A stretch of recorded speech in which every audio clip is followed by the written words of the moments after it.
సిద్దిపేట జిల్లా దుబ్బాక పట్టణంలోని శ్రీ బాలాజీ వెంకటేశ్వర స్వామి దేవాలయంలో ఘనంగా వైకుంఠ ఏకాదశి వేడుకలు జరిగాయి.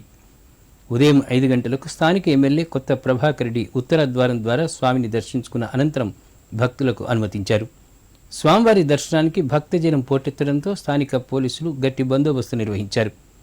ఉత్తర ద్వారం ఎదురుగా శ్రీవారు శయనించిన భంగిమలు విగ్రహాన్ని ప్రతిష్ఠించారు. భక్తులు వెంకటేశ్వర స్వామితో పాటు శయనించిన శ్రీవారిని చూసి పరవశించిపోయారు.